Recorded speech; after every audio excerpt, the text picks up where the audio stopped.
이 시대를 어떻게 이길까입니다. 이 시대를 어떻게 이기며 우리가 복되게 살아갈까 하는 그런 제목입니다. 2주 전에 장로회 신학대학교 총장이셨던 우리 장영일 총장님께서 미국의 아틀란타에서 글을 하나 보내주셨는데 그 제목이 뭐냐면 대한민국 희망 리포트였습니다. 그 내용은 바로 이러합니다. 최근 스위스 쭈리히 대학에서 세계 각국 국민들의 IQ 조사 보고서였는데요. 이 IQ 세계 1위의 나라가 어느 나라일까? 제1위 대한민국이었습니다. 일본이 2위, 대만이 3위, 싱가포르가 4위, 독일이 5위, 네덜란드 6위, 오스트리아 7위, 이태리 8위로 발표가 됐습니다. 어떻게 해서 이렇게 대한민국이 IQ가 1등인 나라가 될 수 있었을까? 미국의 버클리대 일라이자 교수는 세계에서 평균 IQ가 한국인이 세계 최고의 이유를 5가지로 꼽고 있었습니다. 그 5가지가 뭘까? 그 첫 번째로 꼽는 것은 바로 여러분 잘 아는 젓가락 문화다. 젓가락. 전생에서 젓가락을 사용하는 민족은 한국, 일본, 중국 그리고 베트남 뿐이라고 합니다. 근데 중국과 일본과 베트남은 젓가락으로 밥에다 음식을 입안으로 넣는 역할만 하는데 한국인들은 좀 특이하다라고 소개하고 있습니다. 콩알도 젓가락으로 집을 수 있고 심지어 명란젓 알갱이 하나하나를 집을 수 있다. 이 손가락의 신경이 아주 어렸을 때부터 발달을 해야 되는데 이 손가락의 신경이라는 것이 머리와 깊은 관계를 맺고 있다. 두뇌 신경 발달에 엄청난 영향을 주고 있으며 한국인은 손재주가 뛰어나다. 이로 인해서 두뇌가 어린아이 때부터 크게 발달했다 그랬습니다. 여러분 IQ가 가장 높은 두 번째 이유로 꼽는 것이 한글의 우수성입니다. 한글의 우수성은 국제사회가 인정을 하고 있는데요. 우선 배우기가 쉽습니다. 머리가 좋은 사람은 하루면 한글 깨우칠 수 있으며 평균인들도 닷새면 배울 수 있다. 이렇게 쉬운가 하면 대단히 어렵죠. 의성어와 의태어와 갖가지의 단어들은 참으로 어렵습니다. 그래서 결국은 표현을 아주 구체적으로 잘 할 수 있기 때문에 결국은 머리가 좋아질 수밖에 없다 그랬고요. 세 번째, 대한민국의 IQ 1위가 될 수 있는 이유, 그것은 기후와 땅 지자, 지세이다. 지세라고 얘기했습니다. 지형적 위치로 가장 두뇌가 발달되는 지역은 사계절이 뚜렷한 지역이다. 이미 잘 알려져 있죠. 더울 땐 덥고 추울 땐 추운 곳이 가장 살기 좋은 곳인데 그렇다고 너무 덥거나 또 너무 추위가 계속되면 안 된다. 그런데 특별히 산동반도에서 시작되는 동북아 지역은 모든 식물들이 맛과 영양과 약효성이 뛰어나다. 이렇게 얘기를 하고 있습니다. 네 번째, 여러분 잘 아는 거, 높은 교육열과 근면성 때문이다 그랬습니다. 높은 교육열로 인해서 한국에는 아무리 못 배운 사람이라 할지라도 누구나 의사표현을 글로써 전달할 수 있다. 이로 인해서 단위 시간당 주어진 정보 전달과 능력과 정보 처리 속도가 가장 빠르고 정확하다 그랬습니다. 그러면서 이제 미국 LA에 관한 이야기를 쭉 글에 쓰면서 근면성에 관한 이야기를 이렇게 하고 있습니다. 유대인들이 새벽 5시에 싱싱한 생선과 채소를 구입하고자 도매시장에 가면 한국인들은 새벽 4시에 나와 있었습니다. 유대인들이 새벽 4시에 나오자 한국인들은 새벽 3시에 나와서 줄을 섰습니다. 유대인들도 새벽 3시에 나오자 한국인들은 전날 밤에 담요를 들고 나와서 미리 죽치고 앉아있어서 도저히 경쟁할 수가 없었다 그랬습니다. 이런 근면성이 결국은 대한민국을 참 힘있게 만들었다. 근데 5번째는 아주 조금 특별했습니다. IQ가 좋은 민족. 다섯 번째, 왜 그러냐? 근친혼의 금지입니다. 가까운 집안끼리 이렇게 결혼하는 것을 금지하는 거죠.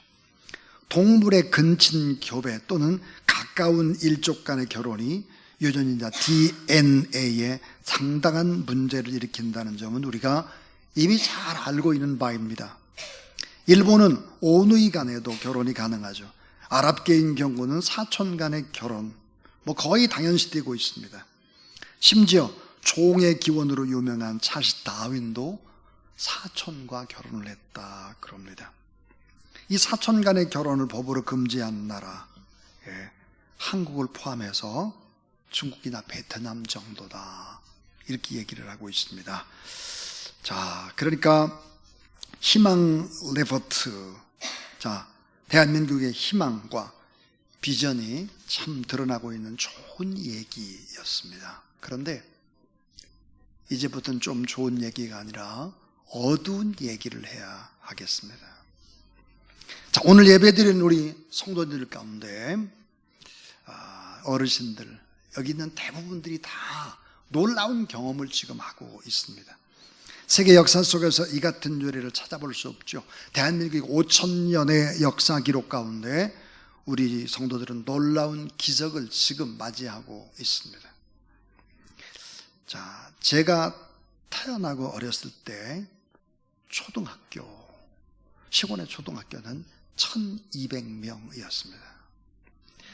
제가 태어났을 때, 그러니까 제가 1956년생이니까요, 6.25가 터지고 휴전하고 난 다음에 얼마 되지 않아서입니다. 정말로 후진국이었습니다. 먹을 것 없었죠. 질병에 취약했죠. 아이들은 너무너무 많았죠. 그래서 초등학교도 오전반, 오후반이었습니다. 심지어는 일주일에 한 번씩 때 검사를 했습니다. 그리고 머리에 이가 있나 없나 이런 검사를 하고 그랬으니까요. 후진국에 틀림없습니다. 경제개발 5개년 개혁 이런 걸 통해서 중진국을 경험했고 지금은 완전 선진국입니다.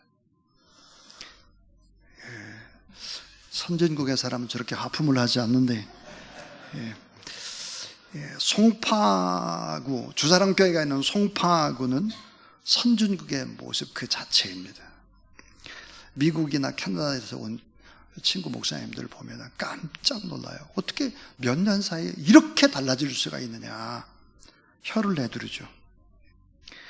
자, 여러분, 우리는 선진국, 중진국, 후진국을 한꺼번에 경험을 했습니다. 한꺼번에. 이런 나라 없죠. 그런 동안에 우리는 짧은 시간 동안에 이렇게 이런 것들을 다 경험했기 때문에 오히려 더 많은 문제들이 하나 생겼습니다. 그건 뭘까요? 정체성의 문제가 생겼습니다. 대한민국과 한국교회의 문제는 거의 같이 맞물려있는데요. 자, 이런 아주 큰 문제를 가지고 있습니다. 하나가 3만 달러 시대와 함께 기독교의 쇠락입니다. 기독만 쇠락하는 것이 아니라 모든 종교가 다 쇠락을 하죠. 그 다음 고령화와 저출산의 문제입니다. 고령화, 저출산. 위기죠. 교회의 신뢰도가 점점점 하락을 하면서 3040, MZ세대 단절이 되고 있습니다. 코로나19 때 신천지라는 이단과 한국교회가 겹쳐지면서 정부에서는 예배를 드리지 못하게 막아버렸습니다. 유독 교회만 그랬습니다. 성당 그렇지 않았죠. 사찰도 그렇지 않았습니다. 교회 학교의 소멸, 전도의 열정은 식어만 가고 있습니다.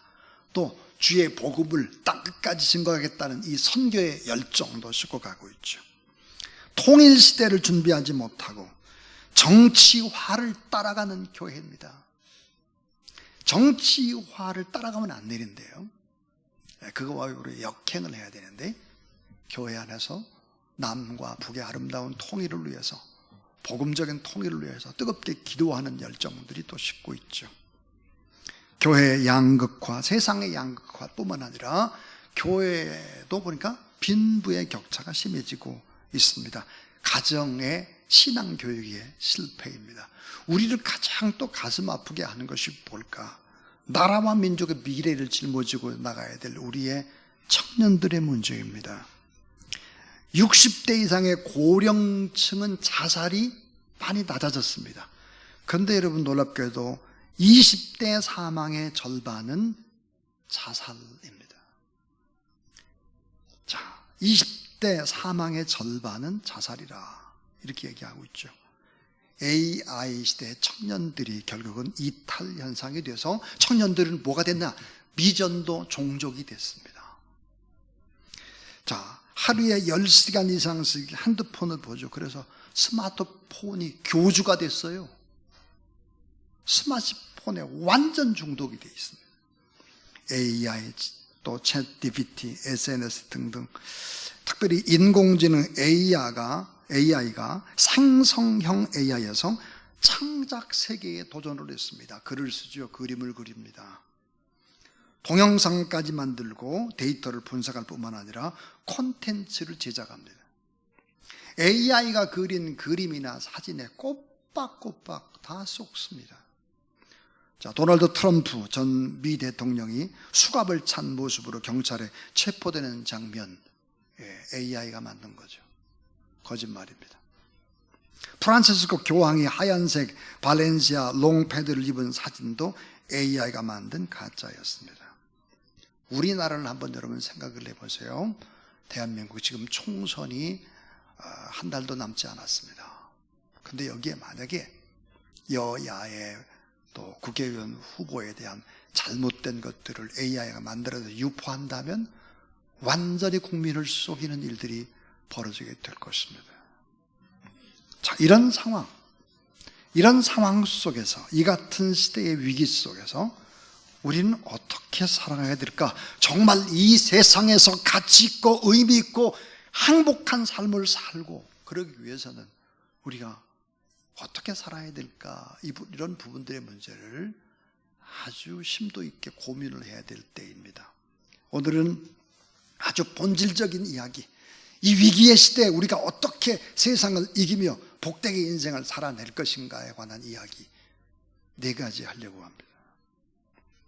자, 예수님께서 공생애를 시작하실 때 위기 중에 위기셨습니다.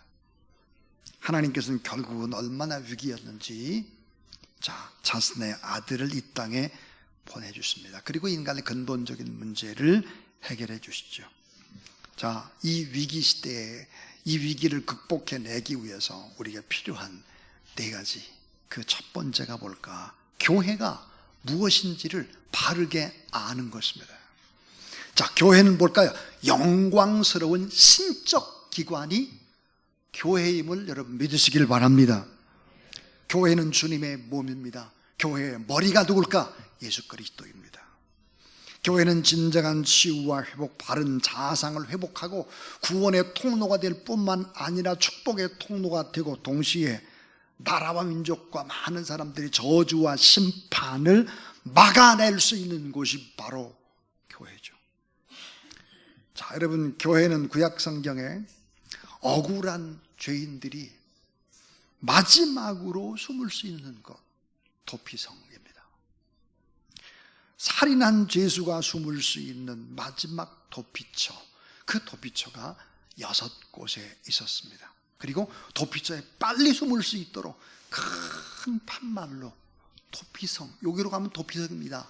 판말을 세웠습니다. 도피성으로 가는 길은 얼마나 잘 닦여 있었을까? 폭이 14m였습니다. 무슨 얘기입니까? 이 도피성으로 들어가게 되면 치외 법권 지역이었습니다. 그러니까 세상 법이 침범하지 못하는 데가 도피성이에요. 교회라고 하는 것이 뭐야? 도피성이에요. 누구나 다 올 수 있어요. 죄인도 오고 허물 많은 사람도 있고 가난한 자, 병든 사람도 오고 다 올 수 있어야 합니다. 교회는. 예수 그리스도의 십자가를 달고 교회의 머리가 예수 그리스도를 고백하는 모든 하나님의 교회는 영광스러운 신적 기관이라는 사실을 믿으시기를 바랍니다. 교회 사이즈와 관계없이 교회가 작든 적든 어느 지역에 있든 노중촌, 어촌, 산촌이든 상관없이 교단이 어디든 상관없이 하나님의 영광이 머무르는 신적 기관 같은 역할을 하는 것이 바로 교회다는 거예요. 교회. 찬송 가운데 210장 시온성과 같은 교회, 그의 영광 한없다. 허락하신 말씀대로 주가 친히 세웠다. 반석 위에 세운 교회, 흔들 자가 누구랴? 따라하세요. 모든 원수 애워싸도 아무 근심 없도다. 여러분, 교회는 축복의 통로고 모든 나쁜 것들을, 저주와 이런 것들을 막아낼 수 있는 그런 도피성이면서 동시에 영광스러운 교회, 세상을 이길 수 있고 늘 언제나 희망을 얘기하는 곳, 교회다 하는 것이죠. 그래서 여러분, 이 교회를 귀하게 여기고 교회를 소중히 여길 줄 아는, 인간들끼리 모이는 집단이라고 생각을 해서는 안 되고 구원받은 하나님의 사람들이 모이는 그런 귀한 공동체, 부족한 듯 하나 강하고 모자란 듯 하나 하나님이 늘 풍성케 하는 곳입니다. 우리가 굿네이버스와 함께 지난번에 조수와 가수를 또 초청을 해서 우리 교회에서 집회를 했습니다. 그리고 좀 가난한 나라의 사람들 우리가 돕자 그랬는데, 여러분 놀랍게도 주사랑 교회에서 피부색이 다른 아프리카나 남미나 중미나 이런 쪽에 있는 사람들을 아들과 딸로 삼은 사람의 숫자가 몇 명일까? 21명입니다. 한번 생각해 보세요, 여러분요. 우리의 아들과 딸들이 21명. 그리고 그들을 위해서 기도합니다. 교회는 이런 것이죠. 교회에 대해서 귀한 것을 나눠야지 교회에 대해서 함부로 비판하면 안 됩니다. 여러분, 주일날 예배 다 마치고 집에 가서 교회를 비판하는 이야기를 자녀들에게 하면 자녀들의 신앙은 치명타입니다. 교회는 언제나 이런 영광이 머무르는 곳이기 때문에 하나님을 기대하는 생각과 절대 긍정의 생각과 하나님의 영광을 논하는 그런 여러분이 되지 않으면 회복은 안 된다는 것을 알아야 합니다. 악한 사단 세력들, 이단의 세력들, 또 교회를 자꾸 이렇게 어지럽게 하게 되면 회복의 능력이 사라지기 시작을 한다. 이게 첫 번째 얘기예요. 두 번째는 이 시대의 위기를 이겨내면 어떻게 될까? 복음에 대한 정체성과 복음의 능력을 확립해야 된다 하는 거예요. 아주 중요한 얘기인데, 복음에 대한 정체성, 난 복음을 어떻게 생각하나? 또 복음의 능력은 얼마나 어마어마할까?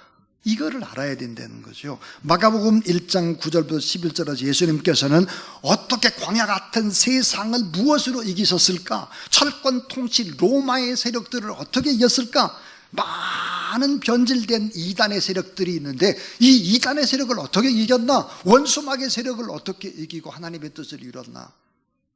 수많은 어려움 이겨나가신 예수님의 비밀이 오늘 본문의 말씀에 숨어 있습니다.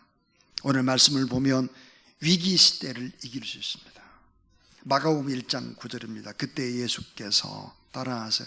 요단강에서 요한에게 세례를 받으시고, 아주 중요한 단어, 요한에게 예수님이 세례를 받았다는 거예요. 말도 안 되는 소리죠.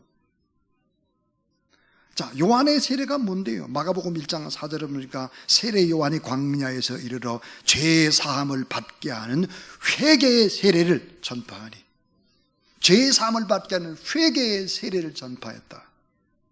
요한의 세례는 죄를 지은 죄인들이 죄 용서함을 받았다라는 표시로 받는 것이 바로 세례입니다. 세자가 뭐야? 세탁하다 이 말이에요.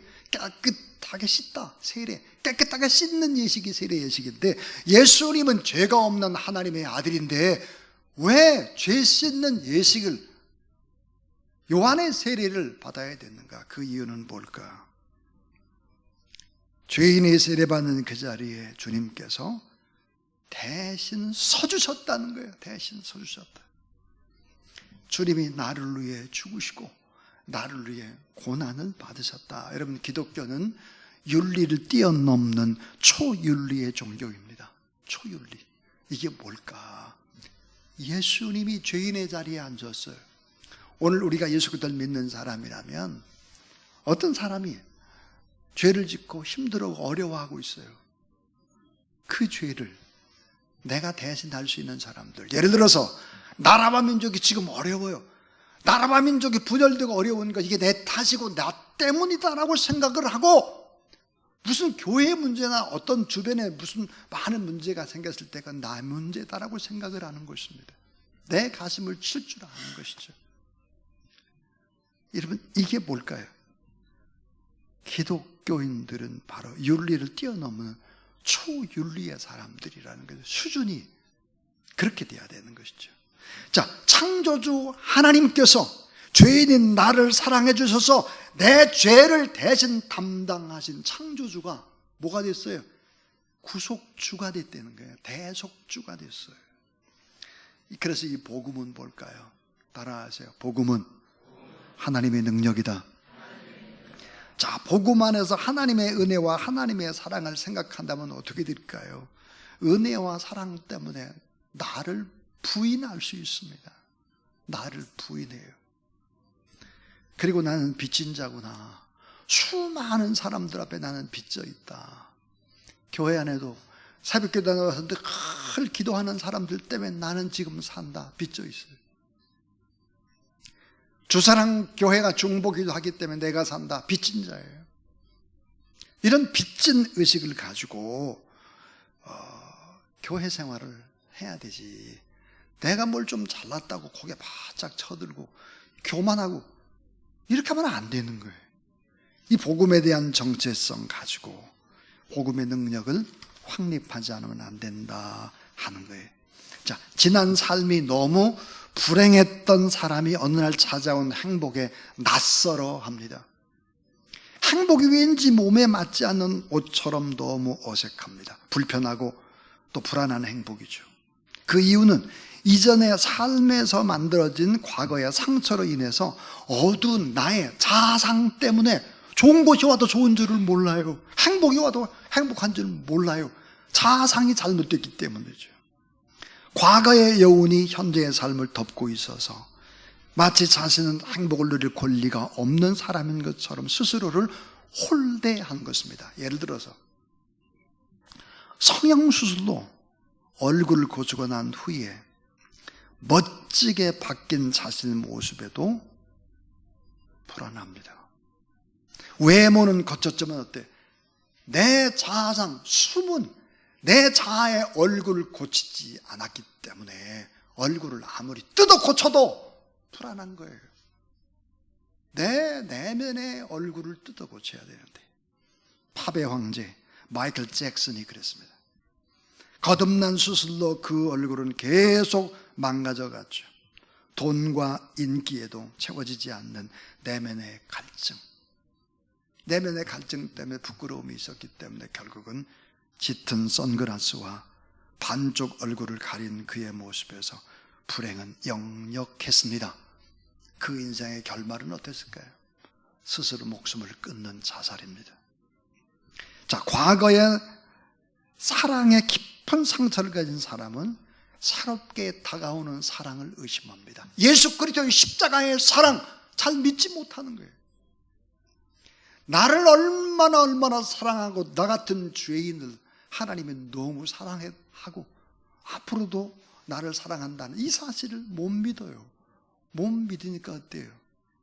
이런 잘못된 이 자아상 때문에 예수 그리스도를 믿어도 행복을 누리질 못하는 거예요.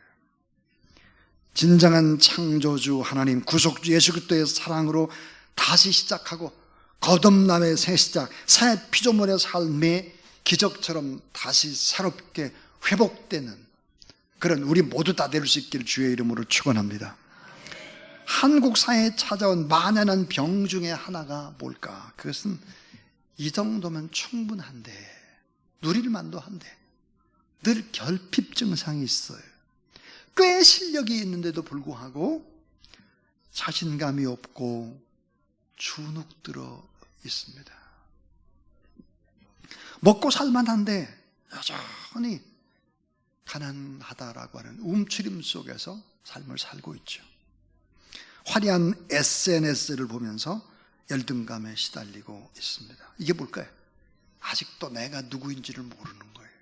내가 하나님의 아들과 딸로, 내가 얼마나 가치 있는 예수님 짤이들인지를, 내가 너무 소중한 귀한 존재다, 이런 내가 누구인지를 알지 못하고 내가 받은 은혜, 사랑, 그리고 내가 너무 많이 은혜를 받고 빚을 졌구나, 내가 빚진 자라면 내가 빚을 갚아야지, 이렇게 감사하면서 살아가는 복음에 대한 정체성, 그리고 복음의 능력을 회복하는 그런 여러분 되길 주의 이름으로 축원합니다. 이 세 번째 참 중요한 것인데요, 이건 뭘까? 상상할 수 없는 신비스러운 경험입니다.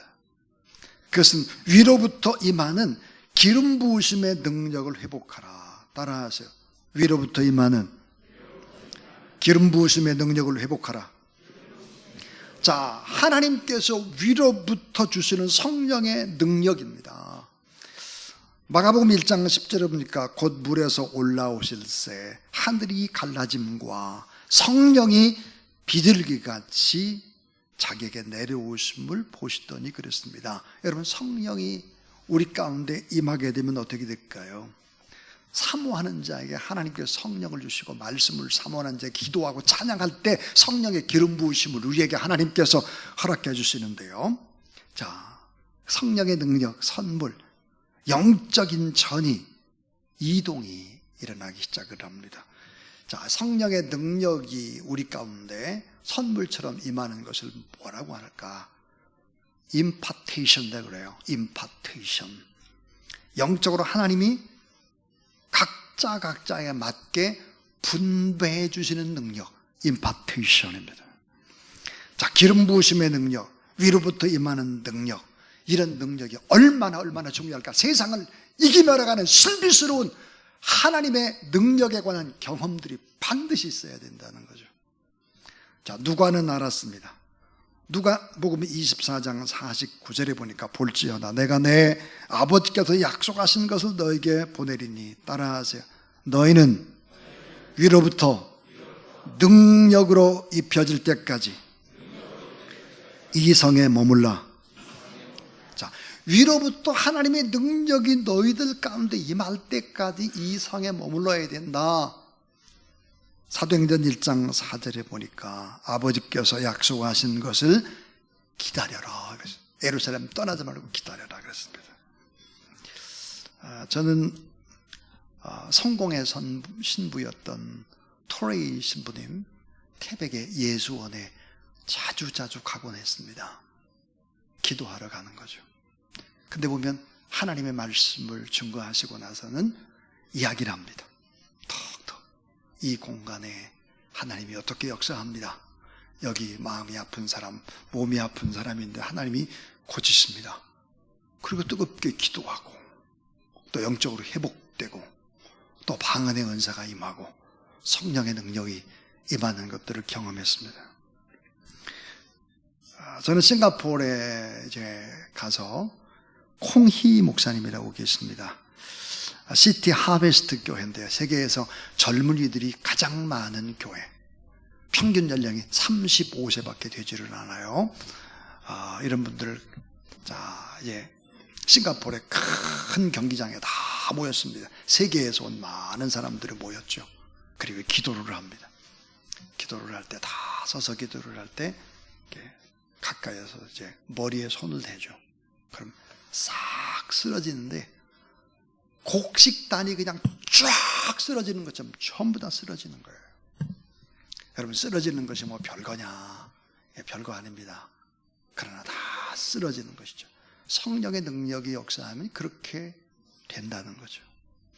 찬양할 때 뜨겁게 기름 부음이 임하고 말씀을 들을 때, 기도할 때 이런 기적의 역사들이 있게 되길 주의 이름으로 축원합니다. 성령의 능력이 위로부터 우리 가운데 임해야 된다. 그러면 어떤 일들이 벌어질까? 이거 너무 중요한 거예요. 이건 꼭 잊지 말아야 돼요. 영적인 공간 이동이 나타나기 시작을 합니다. 영적인 공간 이동이 나타나요. 기록된 하나님의 말씀에 내 가슴 속에 꽂혀서 공간 이동이 일어나요. 자, 누가복음 5장 5절에 보니까 베드로가 밤새도록 갈릴리에서 그물질을 했어요. 고기 단 한 마리도 잡지 못했어요. 그런데 예수님께서 뭐라고 말씀했냐? 깊은 데로 가서 그물 내려 고기를 잡으라 그랬습니다. 여러분, 베드로는 얼마나 똑똑한 갈릴리 수산대학 출신입니다. 대단한 사람이죠. 자, 먼동 터오는 새벽에는 깊은 곳에 고기가 없다는 거 너무 잘 압니다. 그런데 뭐라고 말해요? 말씀에 의지하여 내가 그물을 내리리다. 무슨 말이에요? 영적인 공간 이동이 일어나는 거예요. 도저히 불가능한 것을 하나님의 말씀 때문에 시작하는 거예요. 깊은 데로 그물을 내리는 거예요. 그물이 찢어지도록 고기를 잡는 것입니다. 자, 비둘기같이 성령이 예수 그리스도에게 임했다. 그 성령의 불입니다. 성령의 불. 자, 성령은 뭘까? 살리는 영이죠. 치유와 회복의 영이죠. 성령은 자유케 하는 영입니다. 억눌림과 침체와 불황의 늪, 이런 부분들에서 성령이 역사하면 다 자유롭게 회복되기 시작을 하죠. 성령은 뭘까요? 좋으신 능력의 영입니다. 좋으신 능력의 영.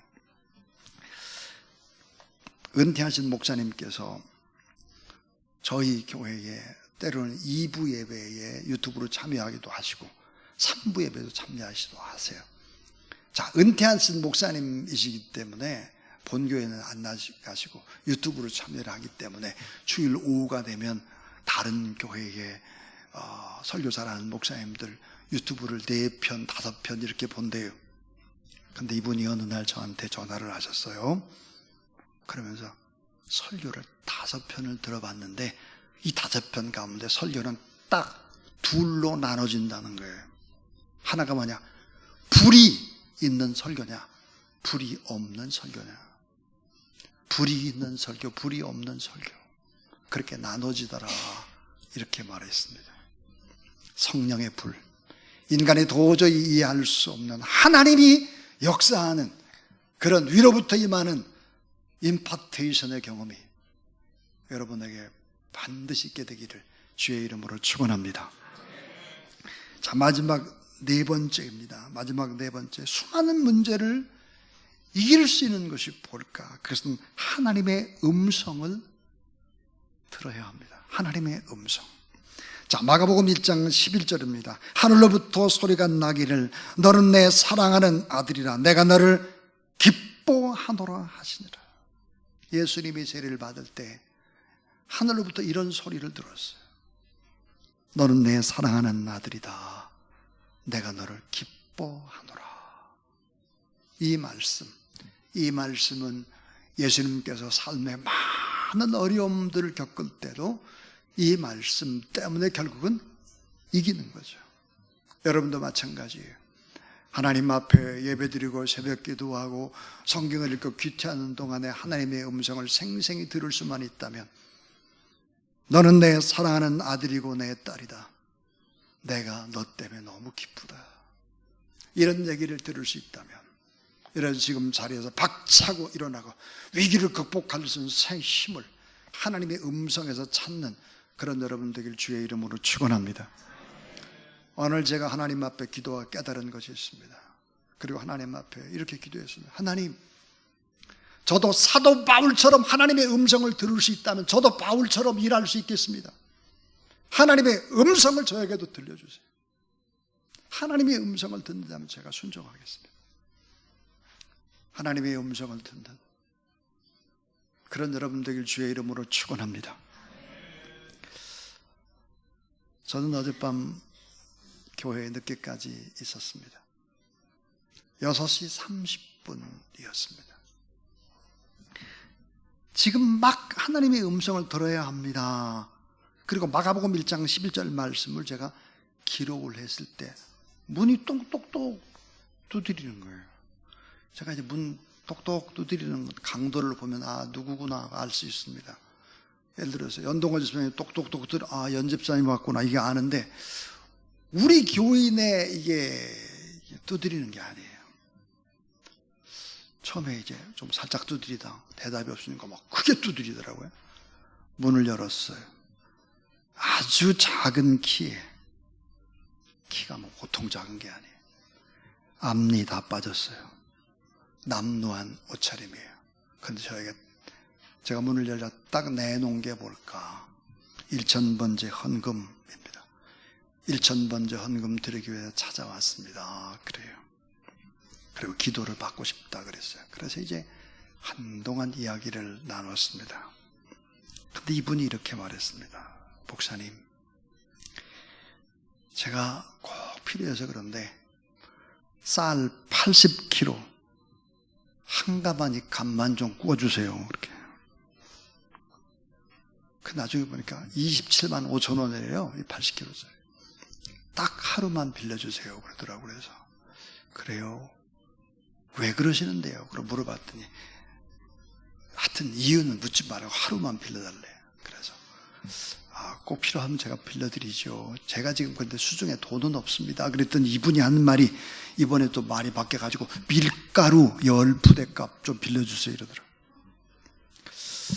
그래서 이분 이걸 참 어떻게 하나. 그 대화는 도중이었는데 하나님께서 이런 말씀을 주세요. 가장 작은 자 하나에게 한 것이 내게 한 것이다. 긍휼히 불쌍히 여기라 하는 마음을 주셨습니다. 이분 이름이 김요한입니다. 자기 이름이 김요한이래요. 그래서 제가 1,000번째 헌금에다가 김요한이라고 썼습니다. 그리고 이렇게 말했습니다. 제가 지금 가지고 있는 돈이 딱 5만 원이 있습니다. 이 5만 원을 제가 드립니다. 그러니까 가세요. 그리고 제가 기도해 드리겠습니다. 그랬더니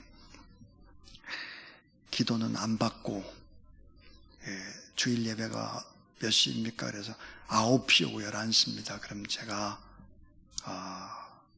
9시나 11시에 나와서 이 헌금을 드리고, 근데 이 헌금은 목사님 주신 5만 원보다 훨씬 더 많은 헌금입니다.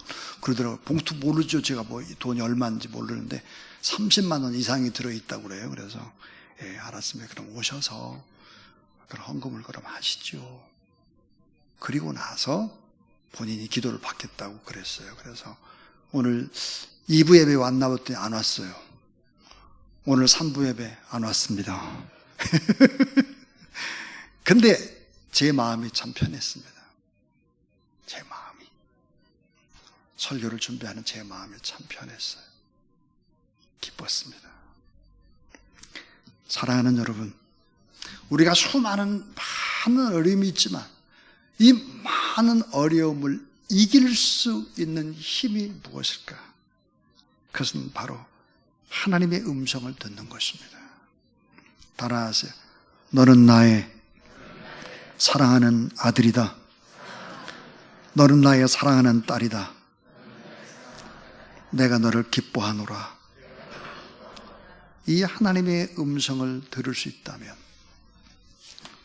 이 확신을 가지고 있다면 세상을 이길 수 있는 것입니다.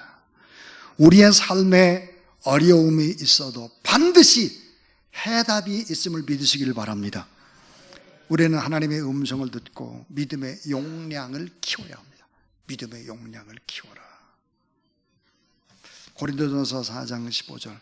그리스도 안에서 1만 스승이 있을 때 아버지는 많지 아니하니 그리스도 예수 안에서 내가 복음으로써 따라하세요. 너희를 낳았음이라. 탈무드에 이런 말이 있습니다. 자식은 엄마가 낳고 키우기는 아버지가 키운다. 그렇습니다. 참 맞는 말인 것 같습니다. 자식은 엄마가 낳고 키우기는 아버지가 키운다. 사실 아버지가 구약 성경에 보면 제사장이죠. 가정의 제사장이잖아요. 근데 우리는 꼭 알아야 될 것이 우리가 자식을 낳고 싶은 열망, 다시 말하면 전도의 열망이 회복돼야 합니다. 전도. 코로나19가 지나고 나서 4가지의 주의가 팽배하다 그래요. 첫 번째가 회의주의래요. 잘 안 될 거야. 전도 안 돼. 교회 부흥 안 돼. 회의주의. 또 하나는 비관주의래요. 이제는 전도 끝났어. 교회가 부흥하는 시대가 아니야. 비관주의. 또 하나는 비판주의인데요. 놀랍게도 이 비판주의는 교회 내에서 일어난다는 거예요. 비판. 그 다음 냉소주의죠. 잘 때나 두고 보자. 이게 분위기라고 합니다. 사랑하는 여러분, 우리는 회의주의, 비관주의, 비판주의, 냉소주의 이 벽을 깨고 교회는 건강하게 부흥하고 여러분의 삶은 더 행복하고 복되고 풍요로워지고 또 아름다운 축복의 거룩한 통로로 복되게 인생을 살아가는 그런 여러분의 삶이 될 수 있기를 주님의 이름으로 축원합니다. 2주간 특별 새벽 부흥회가 있습니다. 십자가는 모든 것의 중심이다. 그러면 중심으로 삼고 살아라. 각 지구에서 최선을 다해 보십시오. 여러분 꼭 한번 개근해 보십시오. 그리고 한번 열심을 내보십시오. 교회는 영광스러운 신적 기관입니다.